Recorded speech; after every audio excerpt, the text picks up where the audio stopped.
इस तरीके का बैग लेकर पहुंचे। और इस बीच अब रुक करते हैं राज्यसभा की कार्रवाई का, जहां पर जेपी नड्डा संबोधन कर रहे हैं। संविधान निर्माताओं ने रखा था, लेकिन संविधान के साथ छेड़छाड़ करना यह भी बैड लॉट ने शुरू से ही ठान ली थी। और वह जब बैड लॉट ने ठानी, मैं जर्नी की बात कर रहा हूं, यात्रा की बात कर रहा हूं। मेरा मानना है कि जब there are objective decisions, we get right answers, we get good results. But when there are subjective decisions, we get bad lot, we get bad answers, we get wrong answers. और इस बात को हमको समझना चाहिए। आप देखिए, देश को जोड़ने का काम आदरणीय सरदार पटेल जी, भारत के होम मिनिस्टर, उनको दिया गया। और ये मैं गौरव के साथ कह सकता हूं, मुझे बहुत खुशी हुई, बहुत समय बाद मैंने कांग्रेस के तरफ से भी सरदार पटेल का नाम सुना, बहुत दिनों बाद, बहुत दिनों बाद। After years I heard from the Mukharbind of the Congress people speaking about Law Purush Sardar Vallabh Bhai Patel. उन्होंने 562 रियासतों को जोड़ा, 562, the Iron Man, and one was left, and that one was left, that was Jammu Kashmir, to the then Prime Minister Jawaharlal Nehru. माननीय नड्डा जी, एक minute माननीय सदस्यगण, on behalf of this august house, I have great pleasure in welcoming His Excellency Mr. Alen Simonian, President of the National Assembly of the Republic of Armenia, along with the members of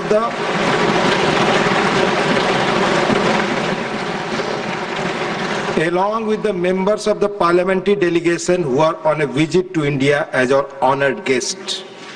The delegation arrived in Delhi. Honorable members, the delegation arrived in Delhi from Armenia on Monday, 16 December 2024. They are now seated in the special box. Besides Delhi, they will also visit Jaipur and Agra before their departure from India. We wish them a pleasant and fruitful stay in our country.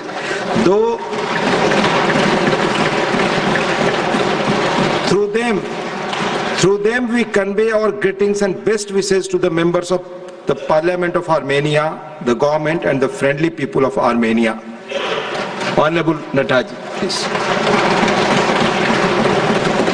तो मैं कह रहा था कि एक जम्मू कश्मीर की रियासत, जिसका जिम्मा जवाहरलाल नेहरू जी, उस समय के प्रधानमंत्री जी ने लिया था, और हम सब जानते हैं कि महाराजा हरि सिंह ने जो इस देश के साथ जम्मू कश्मीर की रियासत को विलय किया था, लेकिन एक एक्स्ट्राऑर्डिनरी प्रोविजन के माध्यम से इस बात का प्रयास हुआ कि शेख अब्दुल्ला को जम्मू कश्मीर के विषयों में इन्वॉल्व किया जाए। और उसके लिए जम्मू कश्मीर के बारे में जवाहरलाल नेहरू ने शेख अब्दुल्ला से कहा कि आप अंबेडकर से बात करो, अंबेडकर जी से बात करो, बाबा साहब अंबेडकर जी से। बाबा साहब अंबेडकर जी को जब उन्होंने अप्रोच किया, तो आर्टिकल 370 जो बाद में आया, वह उसके बारे में बाबा साहब अंबेडकर ने क्या कहा, वो मैं आपको उद्धृत करना चाहता हूं। उन्होंने कहा, you wish India should protect your borders, she should build roads in the area, she should supply you food grains, and Kashmir should get equal status as India. Government of India should have only limited powers and Indian people should have no rights in Kashmir. To give consent to this proposal would be treacherous thing against the interest of India, and I as a law minister of India will never do it. बड़े स्पष्ट शब्दों में बाबा साहब अंबेडकर ने शेख अब्दुल्ला के, लेकिन संविधान पर आघात तो शुरुआत हो चुकी थी। आर्टिकल 370 आया और आर्टिकल 370 के ही विरोध में मुझे ये गौरव है ये बोलते हुए कि उस समय के जनसंघ के संस्थापक अध्यक्ष डॉक्टर श्यामा प्रसाद मुखर्जी ने इस आवाज को उठाया और कहा, एक देश में दो निशान, दो विधान और दो संविधान, दो प्रधान नहीं चलेंगे। और उन्होंने बलिदान दिया। श्रीनगर की जेल में संदेहास्पद स्थिति में उन्होंने अंतिम सांस ली। यह इस बात का प्रमाण है। और श्यामा प्रसाद मुखर्जी जी के, again I will talk about the good lot and the bad lot. Shyama Prasad Mukherjee की माता जी ने चिट्ठी लिखी जवाहरलाल नेहरू जी को और यह कहा कि इसका इन्वेस्टिगेशन होना चाहिए। उनकी रहस्यमय मौत हुई है, लेकिन वह आवाज दबा दी गई, वह रिक्वेस्ट को नकार दिया गया। यह भी इतिहास के पन्नों में दर्ज है। मैं यहां यह भी बताना चाहता हूं कि नहीं सिर्फ आर्टिकल 370 आया, again it is a question of good lot and bad lot. कैसे चीजें चेंज करती हैं। आर्टिकल 370 में एक प्रेसिडेंशियल ऑर्डर के माध्यम से 1954 में 35A लाया गया और 35A को प्रेसिडेंशियल असेंट जो दिया गया, that was then without parliamentary debate. उस पर पार्लियामेंट में डिबेट नहीं हुई। आजकल बहुत चर्चा होती है डेमोक्रेसी की, आजकल बहुत चर्चा होती है प्रजातंत्र की। आप 370 में 35A प्रेसिडेंशियल ऑर्डर से लाते हैं और आप उसकी डिबेट तक नहीं करते हैं, bypassing the usual parliamentary procedures. नौकरी का अधिकार था, बाकी उनका बेटा न डॉक्टर बन सकता था, न इंजीनियर बन सकता था, न वो एडमिशन ले सकता था।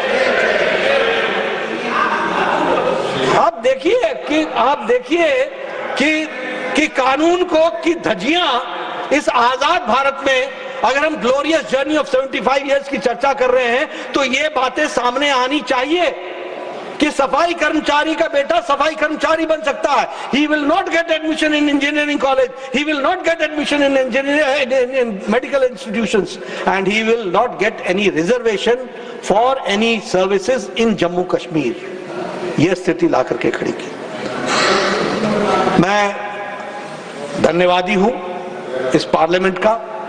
और again after the bad lot we got the good lot, and at the good lot on 5th of August 2019 abrogated Article 370, निरस्त कर दिया। मुझे याद है पुराने हॉल में सब लोग आके यहां बैठे हुए थे धरने पर।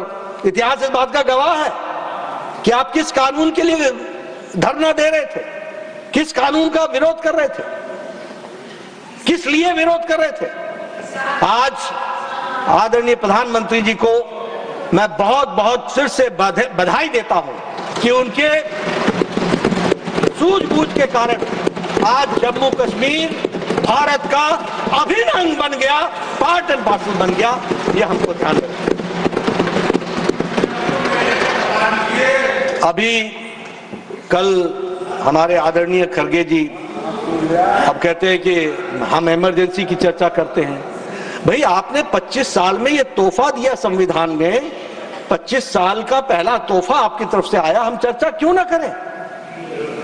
आप कहते हैं कि अब कल अभिषेक मनु सिंघवी जी कह रहे थे, अरे भाई हमने माफी मांग ली, माफी हो गई, आप इमरजेंसी को छोड़ दीजिए।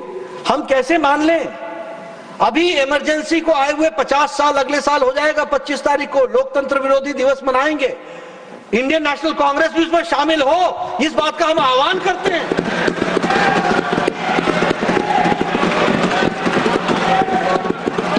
वो 50 साल हम इमरजेंसी के प्रजातंत्र का गला घोटने का कुत्सित प्रयास हुआ। अगर आपके दिल में कहीं भी उनके प्रति कोई रहम है, अगर आपके दिल में कहीं कोई प्रायश्चित है, तो मैं आह्वान करता हूं और आपको बिफोर टाइम बताता हूं, 25 जून 2025 जरूर आप लोकतंत्र विरोधी दिवस में शामिल होइए और उसके बारे में आप चर्चा कीजिए। अब उसमें भी मैं एक बात कहना चाहता हूं, इमरजेंसी किस लिए लगी? देश को खतरा था क्या? देश को खतरा था क्या? नहीं, देश को खतरा नहीं था, कुर्सी को खतरा था।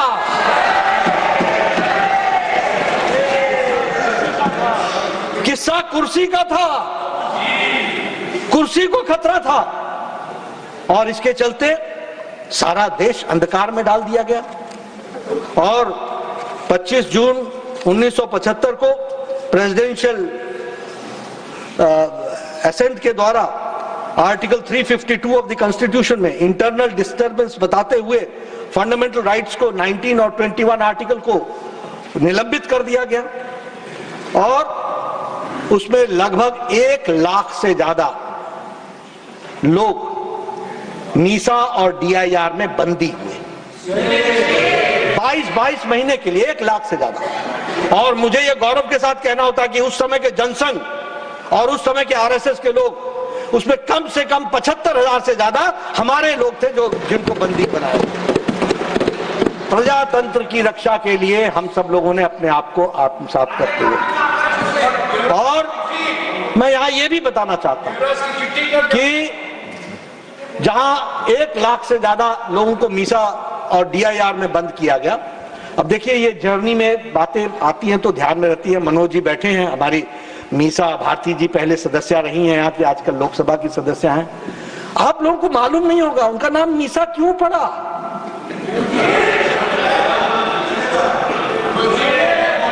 मैं छात्र था, I was the student of intermediate at that point of time in Patna. I was twice arrested from the class. हम पढ़ने गए थे, हमको क्लास से अरेस्ट किया गया, हमने वो भी दिन देखे। लेकिन मीसा नाम क्यों पड़ा? इसलिए क्योंकि लालू जी जब मीसा बहन पैदा हुई तो वो जेल में थे, मीसा में बंद थे, maintenance of internal security act में बंद थे। आज ठीक है, साथ साथ है, समय का फेर है, ये भी ग्लोरियस जर्नी का पार्ट है।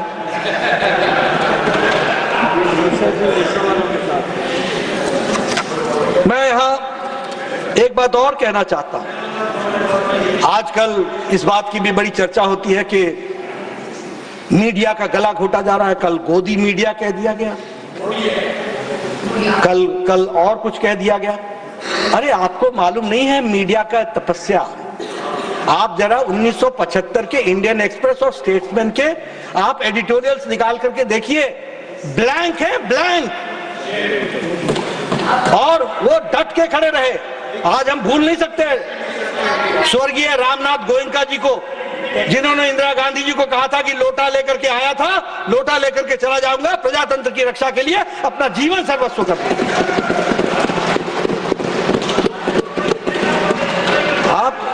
आप मॉडर्न इंडिया में दूसरा है सर, इनका तपस्या का डेफिनेशन दूसरा है। आप देखिए कैसे लोग थे जिन्होंने, बहादुर शाह जफर मार्ग में अंधेरा छा गया था, सेंसरशिप लग गई थी। कुछ लिखने के पहले सेंसरशिप से उसकी क्लियरेंस चाहिए थी। मीठी मीठी लिखो, खट्टी खट्टी बंद करो। और आज आप गोदी मीडिया की बात करते हो। हमें मीडिया को सैल्यूट करना चाहिए। जब समय क्राइसिस का आया तो मीडिया खड़ा रहा, डट करके खड़ा रहा और उसने इमरजेंसी को विरोध। और आप देखिए, आपकी कुर्सी खतरे में पड़ी। आपने 39th, ये कॉन्स्टिट्यूशनल जर्नी का पार्ट है, 39th कॉन्स्टिट्यूशनल अमेंडमेंट एक्ट 1975 आप लेकर के आ गए। और क्या कहा आपने, उपसभापति जी? उसमें कहा कि राष्ट्रपति, उपराष्ट्रपति, स्पीकर और हमारे प्रधानमंत्री जी, इनके इलेक्शन को कोई चैलेंज नहीं करेगा, कोई चैलेंज नहीं करेगा। आप बताइए ये ब्लैक लॉ था कि नहीं था? आप बताइए ये बैड लॉ था कि नहीं था? क्या आप जुडिशियल स्क्रूटनी से अपने आप को निकाल रहे थे? और उसमें भी देखिए फिर आपने क्या कहा कि amendment will be applied retrospectively, पीछे से लागू होगा, यानी अपने करतूतों को छुपाने के लिए और करतूतों से बचने का तरीका ढूंढने का काम किया। और उसके बाद आप देखिए, आप यहीं पर रुक जाते तो भी हम समझते, आप 42nd कॉन्स्टिट्यूशनल अमेंडमेंट एक्ट 1976 लेकर के आ गए। वो 42nd कॉन्स्टिट्यूशनल अमेंडमेंट एक्ट 1976 क्या था? वो उसके इतनी फार रीचिंग इफेक्ट थे, इतने फार रीचिंग इफेक्ट थे कि it was almost like the rewriting of the constitution. It was almost mini constitution and it made the constitution unrecognisable. आज हम संविधान निर्माताओं की चर्चा करते हैं तो हमें यह ध्यान में रखना चाहिए कि आपने कॉन्स्टिट्यूशन के स्पिरिट को चेंज करने का प्रयास किया है, कुछ से प्रयास किया है, आपने कॉन्स्टिट्यूशन को रीराइट करने का प्रयास किया है। और अमेंडमेंट क्या लाए? That prevented judiciary from any constitutional amendment from being called in question in any court on any ground. हमारे संविधान निर्माता कॉन्स्टिट्यूशन के बेसिक स्ट्रक्चर पर चर्चा कर रहे थे, हमारे संविधान के निर्माता फंडामेंटल राइट्स पर चर्चा कर रहे थे और उन्होंने इंश्योर किया। और यहां जुडिशियल रिव्यू में जुडिशरी को कर्टेल करके एक ही स्ट्रोक में फैसला कर दिया कि कोई भी फैसला कॉन्स्टिट्यूशनल अमेंडमेंट का वह कोर्ट के किसी भी ग्राउंड पर वह कोर्ट में से की स्क्रूटनी से बाहर रहेगा। और इतना ही नहीं, it restricted the courts to issue orders and injunctions। ये सारे का सारा उसमें 42nd अमेंडमेंट एक्ट में जोड़ा गया। और देखिए आपने प्रीएम्बल के साथ भी छेड़छाड़ कर दी, प्रीएम्बल के साथ भी उसमें सोशलिस्ट सेक्युलर वर्ड जोड़ दिया। हाँ, जोड़ना चाहिए था, लेकिन आपने अगर संविधान पढ़ा होता और संविधान के निर्माताओं के आकांक्षाओं को समझा होता तो आपने नहीं जोड़ा होता। क्योंकि डॉक्टर अंबेडकर ने क्या लिखा? अंबेडकर ने लिखा, there was no need to include the term secular as the entire constitution embodied the concept of secular state, which meant no discrimination on grounds of religion and equal rights and status of all citizens। अब आप बताइए, संविधान के drafting committee के chairman ने स्पष्ट लिख दिया था कि सेक्युलर शब्द की जरूरत नहीं है, चर्चा हुई थी, संविधान सभा में इसकी चर्चा हुई थी। लेकिन आपने सोचा कि अब हम करते आए हैं कि हम वोट बैंक की पॉलिटिक्स करें, हम अपीजमेंट की पॉलिटिक्स करें, एक के साथ दो साधे और वोट बैंक की पॉलिटिक्स में माइनॉरिटीज को प्लीज करें। अरे जो संविधान निर्माताओं ने कहा कि हमारे में रचा बसा है, उसके बारे में आप सेक्युलर शब्द क्यों जोड़ रहे हो? ये संविधान के निर्माता ने लिखा। उसी तरीके से सोशलिस्ट के बारे में क्या लिखा डॉक्टर अंबेडकर ने? On the inclusion of the term socialist, he said, it is against the very grain of democracy to decide the constitution that what kind of society the people of India should live in। ये हमारे democracy के मूल चरित्र को challenge करता है कि भारत के लोग किस तरीके के सोसाइटी में लिव करना चाहे, रहना चाहे, ये वो तय करेंगे, ये हम नहीं तय करेंगे और ये संविधान नहीं तय करेगा। ये डॉक्टर अंबेडकर ने कहा है। लेकिन आपने अपने आप को प्रोग्रेसिव बताने के लिए, अपने सेक्युलर शब्द माइनॉरिटीज को अपीजमेंट करने के लिए और सोशलिस्ट शब्द अपने आप को प्रोग्रेसिव बताने के लिए, little left towards from the centre, इसको बताने के लिए आपने सोशलिस्ट शब्द का इस्तेमाल किया। और उसमें मैं ये भी कहना चाहता हूं कि आप यहीं पर नहीं रुके। तो इस वक्त राज्यसभा की कार्रवाई जारी है और दूसरी